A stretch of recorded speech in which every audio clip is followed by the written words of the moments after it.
Hello friend, welcome to your study channel সহজ শিক্ষা education. দেখো, তোমরা অনেকেই বারবার আমাদের কাছে একটা প্রশ্ন করছো যে ওবিসি নিয়ে যে একটা রাজ্যে একটা সমস্যা তৈরি হয়েছে, তো এই সমস্যার প্রভাবে কি রাজ্যে মিসলেনিয়াস ও ক্লার্কশিপের মতো যে পরীক্ষাগুলোর রেজাল্ট পেন্ডিং রয়েছে, তো সেগুলোতে কোনো প্রভাব পড়বে কিনা।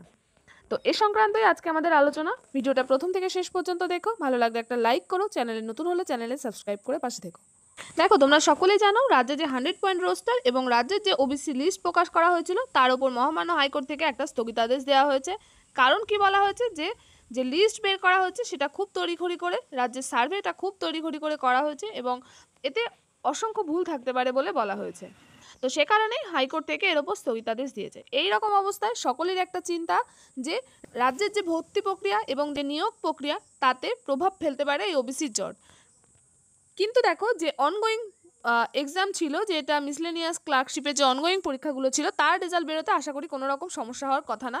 কারণ হাইকোর্ট থেকে বারবার বলা হয়েছে যে কোনো রকম নিয়োগ বা ভর্তিতে বাধা সৃষ্টি করেনি, বা সেগুলোতে বাধা দেওয়া যাবে না, সেগুলো চলতে পারে, এগুলো বারবার বলা হচ্ছে। এবং দেখো, যে এই হাইকোর্ট থেকে যে স্থগিতাদেশ দিয়েছেন সেই স্থগিতাদেশের বিরুদ্ধে রাজ্য সুপ্রিম কোর্টে একটি মামলা দায়ের করেছে এবং কবে তার শুনানি হবে সেটা খুব শিগগিরই জানা যাবে এবং তা থেকে কি উঠে আসে সেটা তোমরা আমার চ্যানেলে সবার আগে জানতে পারবে। এর মধ্যে দেখো, একটা গুরুত্বপূর্ণ বিষয় হচ্ছে যে মিসলেনিয়াস ও ক্লার্কশিপের রেজাল্টের কি খবর। এই রেজাল্টের ওপরে এই ওবিসি সার্ভে বা ওবিসি কেসের কোনো প্রভাব পড়তে পারে কিনা। এই মিসলেনিয়াস বা ক্লার্কশিপের রেজাল্ট আটকানোর কোনো রকম কোনো জায়গা এখানে নেই বললেই চলে।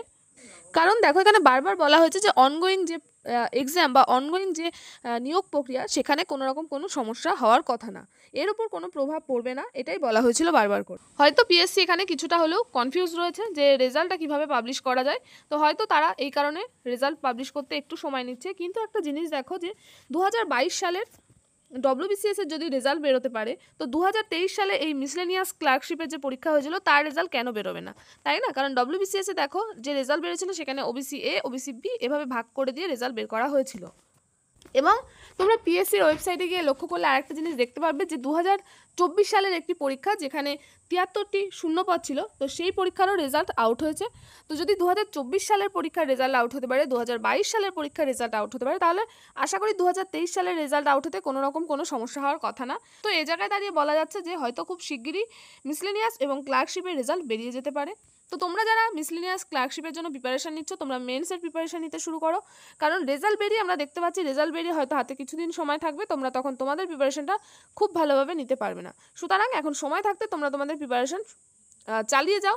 এই রাজ্যে যে ওবিসি সংক্রান্ত জট তৈরি হয়েছে তার ফলে তোমরা তোমাদের পড়াশোনাকে থামিয়ে দিও না। কারণ তোমরা হয়তো ভাবতে পারো যে পরীক্ষা দেরি আছে, কারণ এই ওবিসি মিটবে তারপরে পরীক্ষা হবে, কিন্তু বলা যায় না, যে তোমাদেরও হয়তো রেজাল্ট বেরিয়ে যেতে পারে এবং পরীক্ষাটা হয়ে যেতে পারে। তো তোমরা তোমাদের পড়াশোনাটা শুরু করে দাও। আজকের ভিডিওটা এই পর্যন্তই। এই সংক্রান্ত যে কোনো আপডেট আমার চ্যানেলে তোমরা সকলের আগে পাবে, সেই জন্য চ্যানেলটাকে সাবস্ক্রাইব করে আমার পাশে থেকো। তো দেখা হবে নেক্সট ভিডিওতে। সবাই ভালো থেকো, সুস্থ থেকো। Thank you.